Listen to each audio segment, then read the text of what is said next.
आदित्यनाथ जी को बाबा बुलडोजर कहा जा रहा था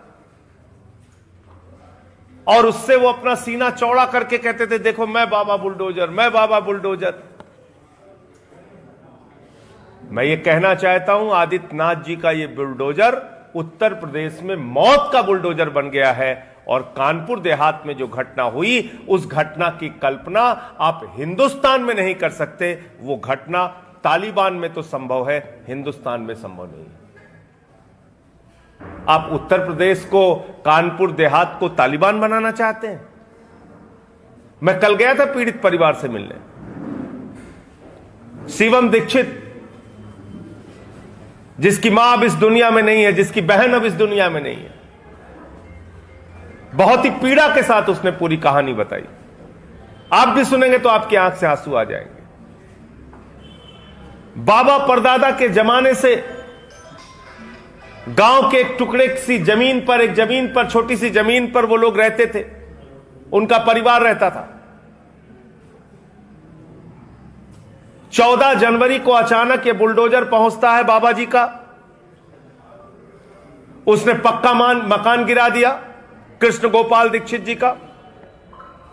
वहां पर मौजूद भगवान शिव का मंदिर गिरा दिया। आज महाशिवरात्रि है, आप लोगों को बताना चाहता हूं, शिव जी का मंदिर योगी आदित्यनाथ जी की सरकार में बुलडोजर से कुचल दिया गया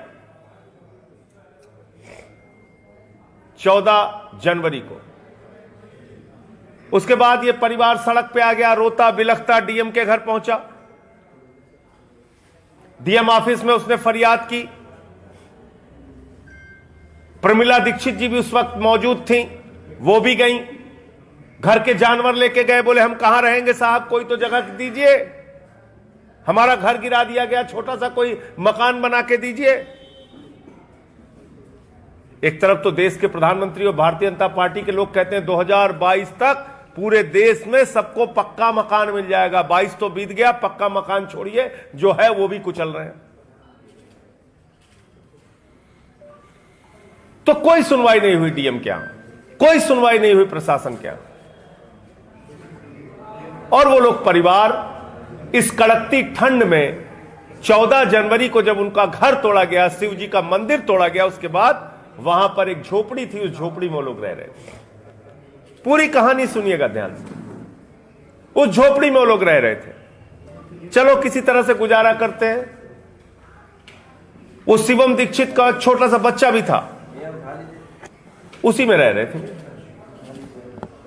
अचानक फिर 13 फरवरी को यह बुलडोजर पहुंचता है, भारी पुलिस बल के साथ पहुंचता है, जैसे किसी माफिया पे कार्रवाई करनी हो, आतंकवादी पे कार्रवाई करनी हो, किसी का इनकाउंटर करना हो, ऐसी तैयारी से पहुंचता है।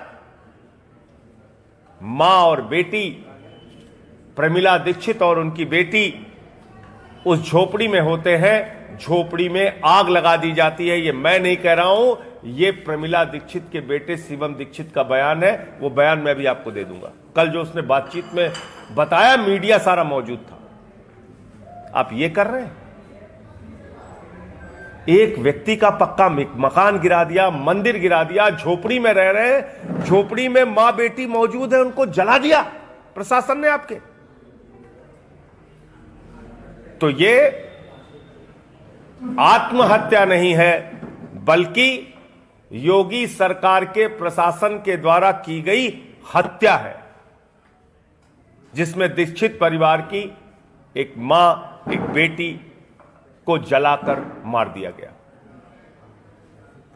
इतनी बड़ी घटना हो गई, जिला अधिकारी 4 दिन के बाद घटनास्थल पे पहुंचती है। इतनी बड़ी घटना हो गई, प्रदेश के मुख्यमंत्री के मुंह से एक शब्द भी अभी तक नहीं निकला। इतनी बड़ी घटना हो गई, मुख्यमंत्री जी को दुनिया भर के कार्यक्रमों में समय देने की फुर्सत है, उस पीड़ित परिवार से मिलने के लिए 2 मिनट की फुर्सत नहीं है। इतनी बड़ी घटना हो गई, अब तक उस पीड़ित परिवार के घाव पर मरहम लगाने की कोई कोशिश नहीं हुई। एसआईटी बनाई है सरकार ने, कहा प्रशासन के लोग प्रशासन की जांच करेंगे, चोर चोर की जांच नहीं कर सकता, अपराधी अपराधी की जांच नहीं कर सकता, हत्यारा हत्यारे की जांच नहीं कर सकता। इसलिए ये जो जांच है, हमारी मांग है आम आदमी पार्टी की कि ये जांच उच्च न्यायालय की निगरानी में, यानी कि हाई कोर्ट की मॉनिटरिंग में सीबीआई से उस पूरे मामले की जांच होनी चाहिए, क्योंकि इसमें प्रशासन शामिल है। प्रशासन के लोगों ने झोपड़ी में आग लगाई, जिससे प्रमिला दीक्षित और उसकी बेटी की मौत हुई है। तो याद रखिए, बुलडोजर किसी का सगा नहीं है। ब्राह्मण हो, वर्मा हो, पिछड़ा हो, सवर्ण हो, दलित हो, किसी का सगा नहीं है। और अब तो बाबा जी की पूरी तैयारी है उत्तर प्रदेश के गांव-गांव में बुलडोजर चलाने की। 2 रुपए स्क्वायर मीटर अडानी को हजारों एकड़ जमीन गुजरात में दी जाती है। भाजपाइयों, बताओ उसकी जमीन पे बुलडोजर क्यों नहीं चलता? सैकड़ों एकड़ जमीन उसको तुमने हरियाणा में दे रखी है। बताओ उत्तर प्रदेश के अंदर तुम्हारे मंत्रियों, तुम्हारे अधिकारियों के जमीन पर कब्जे के खुलासे मैंने इसी कमरे में प्रेस कॉन्फ्रेंस करके एक नहीं कई बार किए, सतीश दुबे से लेके और तमाम। बताओ कितने बुलडोजर उनकी जमीनों पे चले। अभी एक मंत्री का हवाला निकला है, 72 प्लाट उसके नाम पर है। कितने बुलडोजर चले? कितने बीजेपी के नेताओं के जमीन और उनके मकानों पे बुलडोजर चल रहे हैं? कितने उत्तर प्रदेश के अधिकारियों के मकानों और जमीनों पे बुलडोजर चल रहे हैं? बताओ। ये तुम्हारा बुलडोजर सिर्फ गरीब की झोपड़ी उजाड़ने के लिए, सिर्फ गरीब की दुकान उजाड़ने के लिए, सिर्फ उसका मकान और मंदिर तोड़ने के लिए। इसलिए इस बुलडोजर के खिलाफ आम आदमी पार्टी पूरे उत्तर प्रदेश में आंदोलन करेगी। और इसके पहले चरण के रूप में आज यहीं इस कार्यालय में हम लोग योगी आदित्यनाथ सरकार के खिलाफ बुलडोजर आहुति यज्ञ करेंगे, जिसमें एक कृत्रिम बुलडोजर है जिसको जलाने का काम करेंगे और ये संकेत देने का काम करेंगे कि हम अब इस बुलडोजर के, इस मौत के बुलडोजर के खिलाफ खड़े हैं। इसको उत्तर प्रदेश में गरीब की झोपड़ी पर, उसके सीने पर, उसकी छाती पर चलने नहीं देंगे। और कल उत्तर प्रदेश के सभी जिलों के अंदर, क्योंकि लखनऊ में आज हो रहा है, इसके बाद बाकी जो जिले हैं उन सभी जिलों में बुलडोजर आहुति यज्ञ कल उत्तर प्रदेश के सभी जिलों में होगा। बुलडोजर बर्दाश्त नहीं है, यह मौत का बुलडोजर है, इसको बंद करना ही होगा। और इस पर खुशी और जश्न मनाने वाले लोगों से मैं कहना चाहूंगा, जाकर मिलो प्रमिला दीक्षित के परिवार से, जाकर मिलो उस कृष्ण गोपाल दीक्षित से जिसका चेहरा झुलस गया है। यह चेहरा कृष्ण गोपाल दीक्षित का नहीं झुलसा है मित्रों, यह चेहरा झुलसा है उत्तर प्रदेश के गरीब का, उत्तर प्रदेश के मजबूर लोगों का, उत्तर प्रदेश के किसान और मजदूर का। यह चेहरा झुलसा है आदित्यनाथ की इस तानाशाही और अत्याचारपूर्ण सरकार का।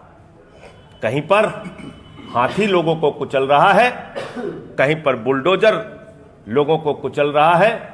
सत्ता के मद में भारतीय जनता पार्टी पागल हो चुकी है और इसीलिए उनका बुलडोजर किसी को भी रौंद देता है, किसी के ऊपर भी चल जा रहा है। और मैं इसको फिर कहूंगा कि ऐसी घटना आप सिर्फ तालिबान में उम्मीद कर सकते हैं। उत्तर प्रदेश और योगी जी के राज में अगर ऐसी घटना हो रही है तो ये बहुत ही शर्म की बात है। और वैसे भी तालिबान से प्रेम भाजपा का जाहिर हो ही चुका है। आप लोगों को पता ही होगा, बजट में करोड़ों रुपए तालिबान को दिया है। 42,000 करोड़ रुपए अडानी की कंपनी में आया। ये काला धन क्यों आ रहा है? भारतीय जनता पार्टी राष्ट्र की एकता और अखंडता के लिए सबसे बड़ा खतरा बन चुकी है। हजारों करोड़ रुपए विदेशों से अडानी की कंपनी में मंगाकर ये लोग हिंसा करना चाहते हैं, देश को तोड़ना चाहते हैं। इस बात से भी मैं देश को सावधान करना चाहता हूं। तालिबान को करोड़ों रुपए भारत की मोदी सरकार ने और भारतीय जनता पार्टी ने क्यों दिया, इसका जवाब एक एक कार्यकर्ता और नेता को देना चाहिए। भारत में आप हिंसा फैलाना चाहते हो, भारत को तोड़ना चाहते हो, भारत की एकता और अखंडता को खंडित करना चाहते हो, यह भी सच पूरे देश के सामने आना चाहिए। 42,000 करोड़ रुपए का काला धन हिंदुस्तान में अडानी की कंपनी में कैसे आया? वो किसका पैसा है? किस आतंकवादी का पैसा है? किस नेता और अधिकारी का पैसा है? इसका भी जवाब पूरा देश मांग रहा है। तो अभी आइए इस आहुति यज्ञ में आप लोग भी शामिल होइए। बुलडोजर आहुति यज्ञ देखिए हम लोग यहां पे करने जा रहे हैं। देखिए इस पूरे मसले की जो हरियाणा वाली घटना है, इसकी गहनता से पूरी जांच होनी चाहिए। इस देश के अंदर मैं फिर आपसे दोहरा के कह रहा हूं, गुंडागर्दी, तानाशाही, लिंचिंग, लोगों को जिंदा जलाने की इजाजत किसी को नहीं होनी चाहिए। ऐसे घटना में जो लोग शामिल हैं उनके खिलाफ सख्त से सख्त कार्रवाई होनी चाहिए। फास्ट ट्रैक कोर्ट पे इस मुकदमे को चलाकर जो लोग दोषी हैं उनके खिलाफ कार्रवाई होनी चाहिए। उच्च न्यायालय की निगरानी में सीबीआई से जांच होनी चाहिए। High court monitored CBI inquiry से ही न्याय मिल सकता है, क्योंकि जो एसआईटी योगी जी की है उस एसआईटी में प्रशासन के ही लोग हैं, और बेटे का बयान है कि प्रशासन के लोगों ने ही उसकी झोपड़ी में आग लगाई। मां और बहन की मौत के लिए वही लोग जिम्मेदार हैं।